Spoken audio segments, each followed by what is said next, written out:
Assalamualaikum saudaraku, selamat datang di Mukhlas Channel. Jangan lupa subscribe dan like serta nyalakan notifikasi loncengnya untuk membantu perkembangan video Islam. Alhamdulillah ya Allah, terima kasih.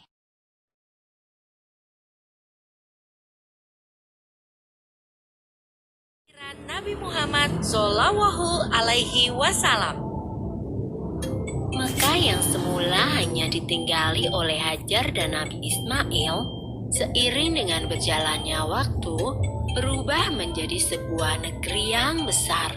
Berkat doa Nabi Ibrahim, negeri itu sungguh mendapatkan berkah dari Allah. Masyarakatnya hidup dalam kecukupan dan sejahtera. Beribu-ribu tahun kemudian, Mekah berubah menjadi negeri yang sangat kejam.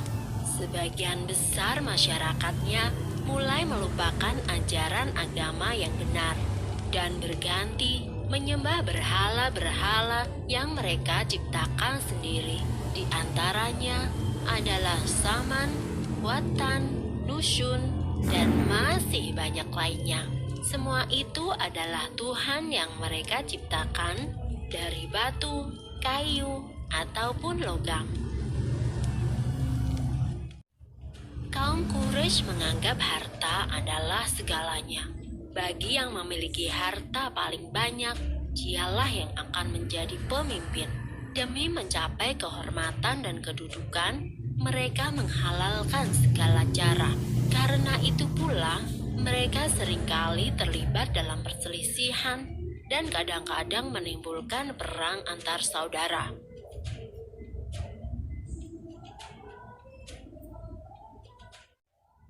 Bukan hanya Tuhan mereka saja yang berubah, sifat dan perilaku masyarakatnya pun juga berubah.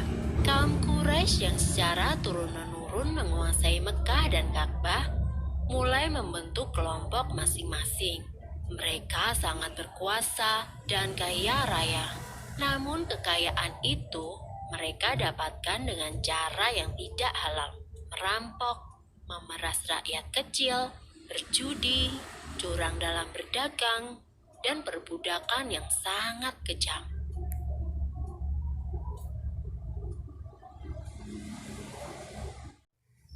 Zaman di mana kaum Quraisy hidup dengan cara yang kejam disebut zaman jahiliyah. Pada zaman itu, ada seorang wanita soleh bernama Aminah. Suaminya bernama Abdullah. Pada saat Aminah mengandung, sang suami jatuh sakit dan akhirnya pun meninggal dunia.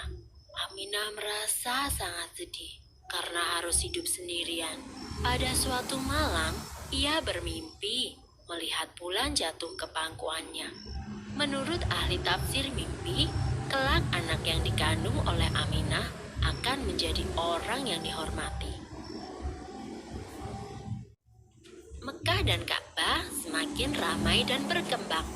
Orang dari segala penjuru selalu berkunjung ke Mekah untuk beribadah dan juga berdagang.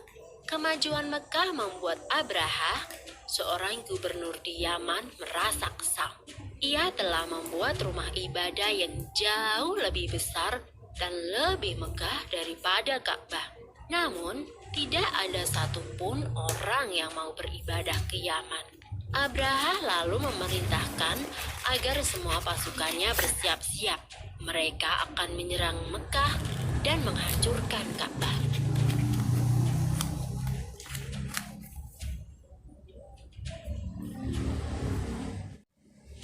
Abraha dan pasukan bergajahnya menyerbu Mekah dengan penuh kesombongan.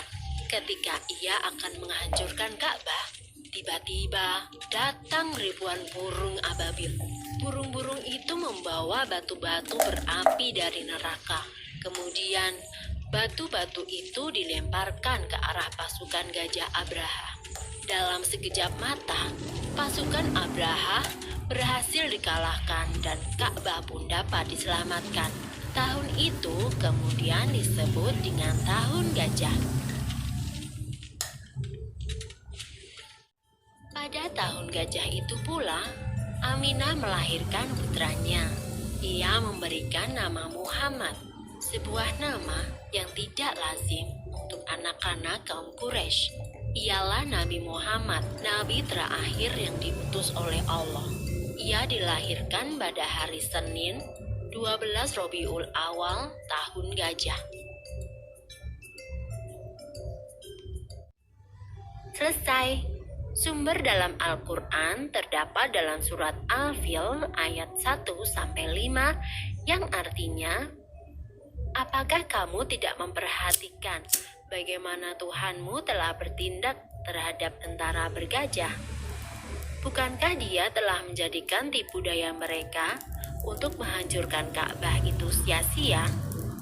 Dan Dia mengirimkan kepada mereka burung yang berbondong-bondong, yang melempari mereka dengan batu berasal dari tanah yang terbakar. Lalu Dia menjadikan mereka seperti daun-daun yang dimakan ulat.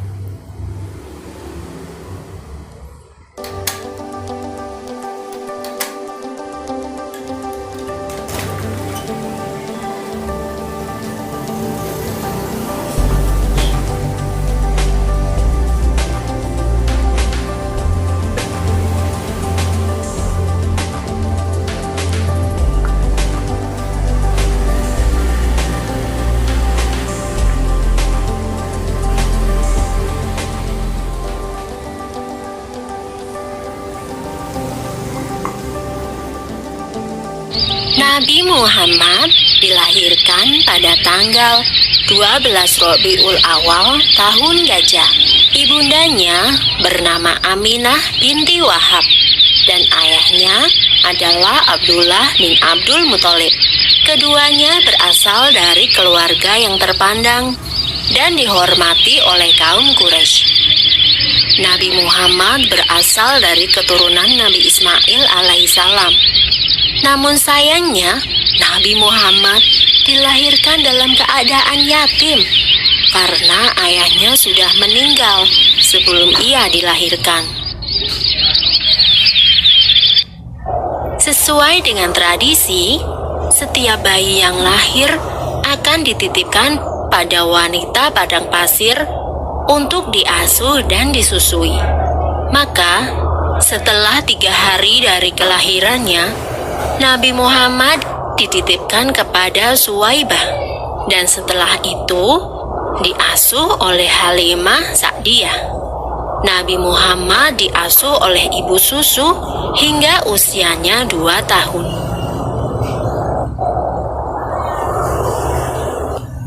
Ketika Nabi Muhammad berusia 6 tahun, ia diajak oleh ibunya berziarah ke makam sang ayah di daerah Yasrib. Sepulang dari berziarah, tiba-tiba saja ibunda Nabi jatuh sakit dan akhirnya meninggal dunia. Ibunda Nabi dikuburkan di daerah Abwah, sebelah selatan Yasrib.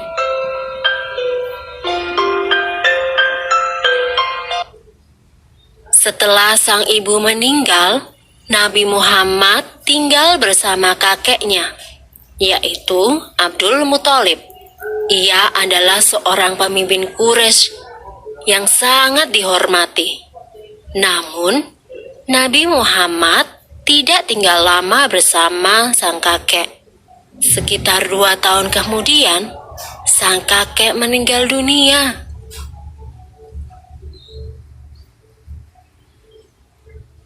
Setelah sang kakek meninggal, Nabi Muhammad diasuh oleh pamannya, yaitu Abu Thalib.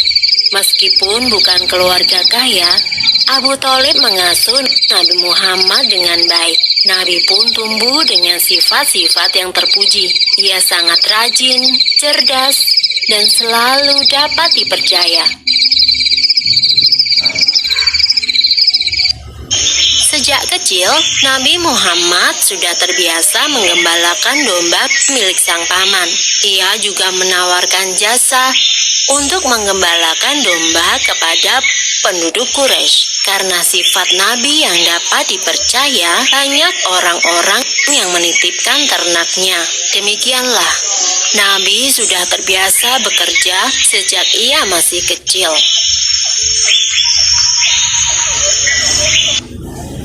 Ketika usia Nabi menginjak 12 tahun, ia turut serta dalam rombongan khalifah dagang. Ia dan pamannya dalam perjalanan menuju ke Syam. Ketika sampai di Busro, mereka bertemu dengan seorang pendeta Bukhairah. Pendeta itu berpesan agar Abu Thalib menjaga Muhammad baik-baik. Ia khawatir jika bangsa Yahudi mengetahui keberadaan Muhammad, mereka akan berusaha untuk mencelakakannya. Karena menurut kitab Injil Barnabas, Isa Al-Masih pernah berkata, "Akan datang sesudahku seorang rasul bernama Ahmad. Bila ia berjalan, akan selalu dilindungi awan." Dan memang, selama perjalanan itu, mereka selalu dipayungi oleh awan. Sebenarnya Abu Thalib pun heran dengan keadaan tersebut. Abu Thalib menuruti saran pendeta Bukhairah itu. Abu Thalib selalu berhati-hati dalam menjaga Nabi Muhammad. Karenanya, Nabi pun tumbuh menjadi pemuda yang istimewa. Ia berbeda dengan pemuda lainnya. Ia tidak pernah makan bangkai, minum khamar atau alkohol, berjudi, berdusta, dan perbuatan buruk lainnya. Di tengah masyarakat Quraisy, Nabi Muhammad mendapat julukan Al-Amin, yang artinya dapat dipercaya. Ia juga tumbuh menjadi pemuda yang pandai dalam berdagang.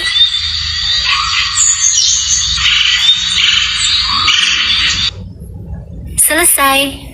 Sumber dalam Al-Quran terdapat dalam surat Asy-Syaff ayat 6, yang artinya, "Dan ingatlah ketika Isa ibnu Maryam berkata, 'Hai Bani Israel, sesungguhnya aku adalah utusan Allah kepadamu, membenarkan kitab sebelumku yaitu Taurat, dan memberi kabar gembira dengan datangnya seorang Rasul yang akan datang sesudahku, yang namanya Ahmad atau Muhammad.' Maka tatkala Rasul itu datang kepada mereka dengan membawa bukti-bukti yang nyata, mereka berkata, 'Ini adalah sihir yang nyata.'"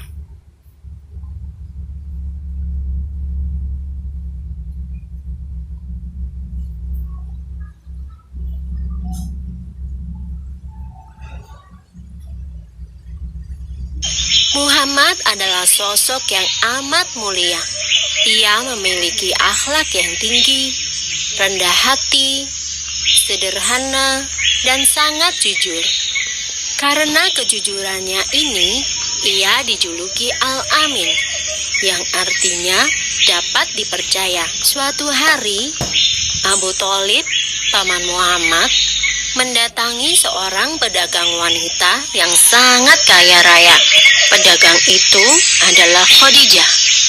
Abu Thalib meminta kepada Khadijah untuk menerima keponakannya sebagai pekerja. Khadijah sangat gembira menerima Muhammad sebagai pekerjanya. Meskipun bayaran Muhammad lebih mahal, Khadijah menyetujui permintaan Abu Thalib. Saat itu, Muhammad mendapat 4 ekor anak unta sebagai bayaran, sedangkan pekerja yang lain hanya mendapat 2 ekor anak unta sebagai bayarannya. Masyarakat Quraisy mengenal Khadijah sebagai wanita mulia. Ia adalah seorang bangsawan yang baik akhlaknya dan cantik wajahnya. Di usia yang ke-40, suaminya meninggal dunia. Khadijah pun menjadi seorang janda. Khadijah merasa sangat tertarik pada Muhammad, bukan hanya karena Muhammad pandai berdagang, namun juga karena akhlak Muhammad yang sangat tinggi. Khadijah meminta kepada sahabatnya, Nafisah binti Umayyah, untuk melakukan pendekatan kepada keluarga Muhammad. Setelah dicapai kesepakatan, Muhammad dan Khadijah pun melangsungkan pernikahan. Saat itu, Muhammad berusia 25 tahun. Kehidupan mereka sangat bahagia, dan perdagangan mereka pun semakin maju. Sekitar 10 tahun setelah Muhammad menikah, terjadi banjir besar yang melanda Mekah. Banjir itu menggerus dan merusak dinding Ka'bah. Kaum Quraisy pun bergotong royong untuk memperbaiki Ka'bah. Namun, saat hendak mengangkat Hajar Aswad dan meletakkannya ke tempat semula, para pemimpin Quraisy terlibat dalam pertengkaran. Mereka saling berebut untuk mendapatkan kehormatan mengangkat Hajar Aswad. Karena pertengkaran ini, perang saudara hampir saja terjadi. Para pemimpin saling bersekutu dan bersiap untuk perang. Abu Umayyah bin Al-Mughirah, salah satu orang terpandang di Quraisy, berkata bahwa urusan Hajar Aswad ini akan diserahkan kepada orang yang pertama kali memasuki pintu Sofa esok hari. Dan Allah menentukan bahwa Muhammadlah orangnya. Sungguh mudah bagi Muhammad menyelesaikan masalah itu. Ia membentangkan selembar kain dan meletakkan Hajar Aswad di tengah-tengahnya. Kemudian, ia meminta pada para pemimpin Quraisy untuk memegang tepi-tepi kain tersebut. Dan bersama-sama mereka mengangkat Hajar Aswad dan mengembalikannya ke posisi semula. Masalah pun terselesaikan dengan damai. Dan Muhammad pun semakin dihormati.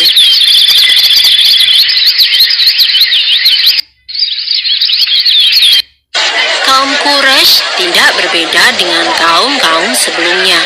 Mereka mulai meninggalkan ajaran yang benar dan mengikuti ajaran yang salah, berbohong, curang, menganiaya, merampok, dan bersekutu dengan setan menjadi kebiasaan kaum Quraisy. Tidak ada lagi ibadah kepada Tuhan. Muhammad merasa gelisah dengan perilaku kaumnya. Ia berusaha memikirkan cara untuk membawa kaumnya kembali ke jalan yang benar. Kemudian, ia memutuskan untuk menyendiri di Gua Hiro. Sekeras apapun Muhammad berpikir, ia tidak bisa menemukan jawabannya. Maka, tepat pada tanggal 17 Ramadan atau 6 Agustus tahun 610, atas perintah Allah, malaikat Jibril mendatangi Muhammad dan menyampaikan wahyu. Saat itulah Muhammad mengemban tugas sebagai Nabi Allah, bukan hanya untuk kaum Quraisy, namun untuk seluruh umat manusia. Dan ia merupakan Nabi terakhir. Tidak ada Nabi lagi setelahnya. Dakwah pertama yang diemban oleh Nabi Muhammad dilakukan secara sembunyi-sembunyi. Dimulai dari keluarga dan sahabat-sahabat terdekatnya, yaitu Khadijah, Ali bin Abi Thalib, dan Zaid bin Haritsah.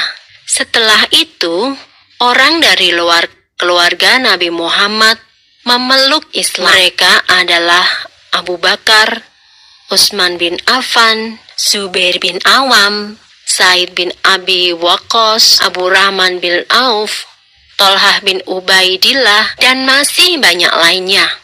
Mereka adalah golongan orang yang pertama kali masuk Islam, dan mereka disebut Asabiqunal Awalun.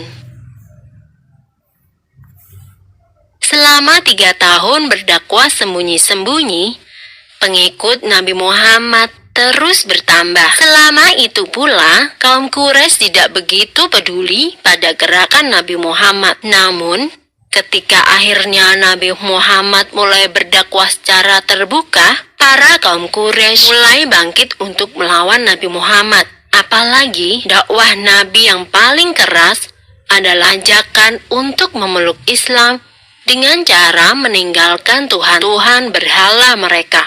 Dan mulai saat itulah dakwah Nabi Muhammad mulai mendapatkan tantangan dan berbagai macam halangan serta perlawanan yang sengit dari kaum Quraisy. Selesai. Di gua inilah wahyu pertama yang berupa ayat 1-5 surat Al-Alaq disampaikan oleh malaikat Jibril kepada Rasulullah, yang artinya, bacalah dengan menyebut nama Tuhanmu yang menciptakan. Dia telah menciptakan manusia dari segumpal darah. Bacalah, dan Tuhanmu lah yang paling pemurah, yang mengajari manusia dengan perantaraan kalam atau pena. Dia mengajarkan kepada manusia apa yang tidak diketahuinya.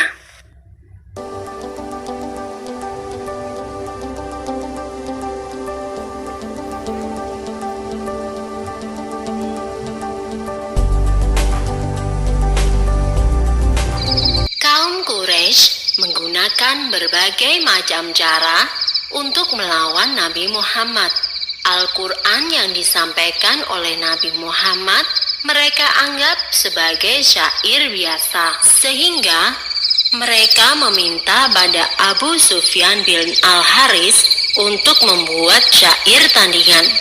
Tentu saja, syair buatan manusia tidak akan bisa mengalahkan Al-Quran.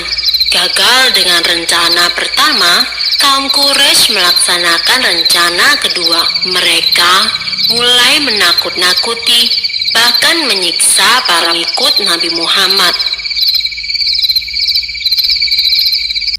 Meskipun sangat membenci Nabi Muhammad, kaum Quraisy tidak berani mengganggu Nabi Muhammad secara langsung.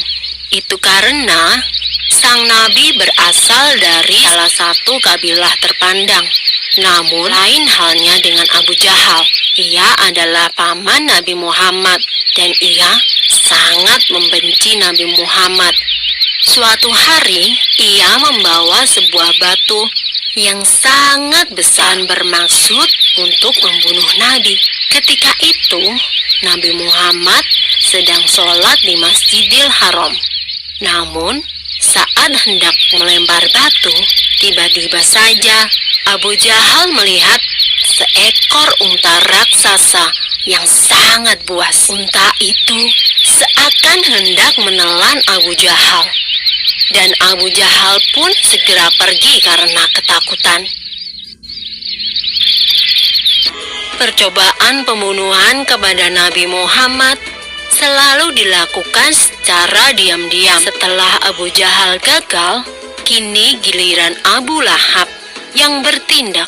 Ia mencoba membunuh Nabi dengan cara menjerat leher Nabi menggunakan sebuah selendang. Saat itu muncullah Abu Bakar. Ia segera mendorong Abu Lahab dan melepaskan belitan selendang itu dari leher Nabi Muhammad. Kali lagi Nabi Muhammad berhasil selamat. Namun sebagai akibatnya Abu Bakar menjadi sasaran kemarahan Abu Lahab.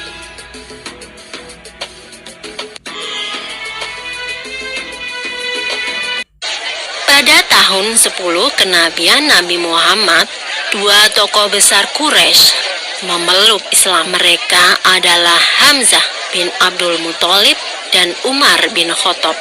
Dengan masuknya kedua tokoh ini, kekuatan kaum Quraisy semakin berkurang. Kaum muslimin, para pengikut Nabi, semakin berani melakukan sholat di depan Ka'bah.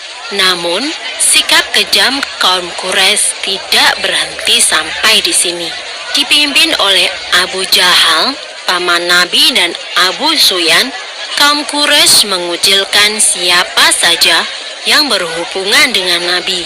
Akibatnya, para pengikut Nabi terpaksa pindah dari Mekah. Dan saat itu pula, Khadijah dan Abu Thalib meninggal dunia. Dua orang yang sangat penting dalam dakwah Nabi.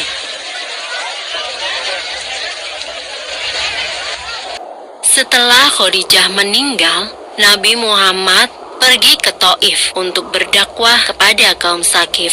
Namun, orang-orang di Taif menolak kedatangan Nabi. Mereka mengusir Nabi Muhammad dan rombongannya. Mereka bahkan dengan menghina, melecehkan, dan melempari Nabi dengan batu. Sungguh berat cobaan yang dialami Nabi Muhammad dalam berdakwah.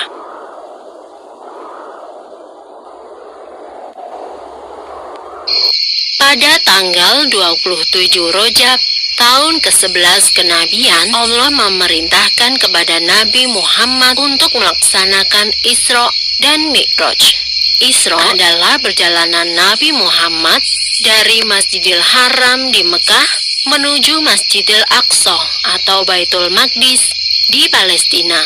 Sedangkan Mi'raj adalah perjalanan Nabi Muhammad dari Masjidil Aqsa ke langit ketujuh atau Sidratul Muntaha. Isra dan Mi'raj dilakukan selama waktu 1 malam saja. Dalam peristiwa ini, Nabi Muhammad menerima perintah untuk melaksanakan sholat 5 waktu.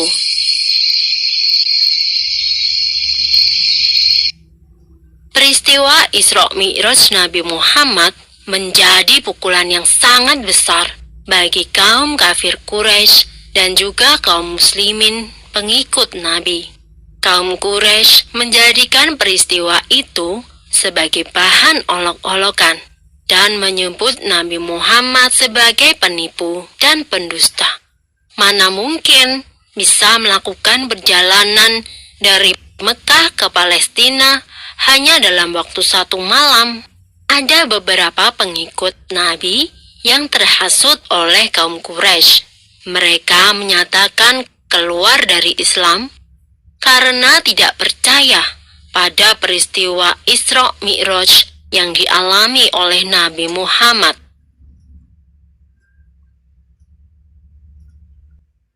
Keadaan kota Mekah tidak lagi aman bagi Nabi Muhammad. Beliau pun berencana untuk hijrah ke kota Yatsrib. Namun, rencana hijrah Nabi diketahui oleh kaum Quraisy. Mereka pun membentuk pasukan untuk membunuh Nabi sebelum ia berhasil hijrah ke Yatsrib. Dalam pelariannya, Nabi Muhammad dan para sahabat bersembunyi di Gua Sur. Allah berkehendak untuk menyelamatkan Nabi Muhammad. Dibuatnya sebuah sarang laba-laba di mulut gua dan sarang burung merpati yang sedang mengeram. Pasukan Quraisy berhenti di depan Gua Sur. Namun, mereka melewatkannya begitu saja. Menurut mereka, tidak mungkin Nabi bersembunyi di dalam gua tanpa merusak sarang laba-laba dan burung merpati.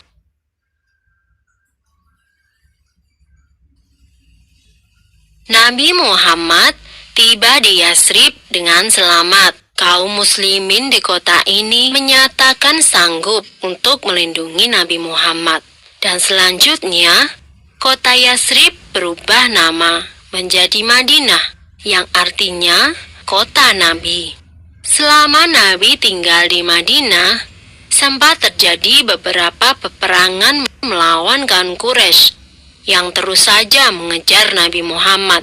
Namun, berkat perlindungan Allah, kaum muslimin di Madinah semakin kuat. 8 tahun setelah hijrah ke Madinah, Nabi Muhammad melakukan perjalanan pulang ke Mekah. Kali ini, Nabi Muhammad diiringi oleh para pengikutnya yang berjumlah 10.000 orang. Melihat banyaknya kaum muslimin yang menemani Nabi Muhammad, pemimpin Quraisy pada waktu itu, Abu Sufyan bin Harb, menemui Nabi Muhammad dan menyatakan diri masuk Islam. Setelah itu, hampir semua kaum Quraisy menyatakan diri masuk Islam. Dengan demikian, kota Mekah dapat ditaklukkan tanpa perlu ada peperangan dan pertumpahan darah. Setelah Mekah berhasil dikuasai tanpa peperangan, langkah pertama yang dilakukan oleh Nabi Muhammad adalah membersihkan Ka'bah dari berhala-berhala. Sebanyak 360 berhala disingkirkan, dan dihancurkan. Tak lama kemudian, para pemimpin dari seluruh penjuru tanah Arab menyatakan diri untuk masuk Islam dan tunduk pada peraturan Islam. Orang-orang tiada henti menemui Nabi Muhammad dan menyatakan imannya. Peristiwa ini membuat Nabi Muhammad menyadari bahwa tugasnya hampir berakhir. Kemudian beliau beserta 100.000 kaum muslimin mengerjakan haji wada atau haji penghabisan. Ketika Nabi berada di padang Arafah, turunlah surat Al-Maidah ayat 3. Itulah wahyu terakhir yang diterima oleh Nabi Muhammad, dan pada tanggal 12 Rabiul Awal tahun Hijriah, Nabi Muhammad wafat. Pesan terakhir Nabi Muhammad adalah, "Kutinggalkan untuk kamu dua perkara. Tidaklah kamu akan tersesat selama-lamanya selama kamu berpegang pada dua hal, yaitu Kitabullah atau Al-Quran dan Sunnah Rasulnya." Selesai. Wahyu terakhir yang diterima oleh Nabi Muhammad adalah surat Al-Maidah ayat 3. Pada hari ini telah kusempurnakan untuk kamu agamamu, dan telah kucukupkan kepadamu nikmatku, dan telah kuridhoi Islam menjadi agama bagimu.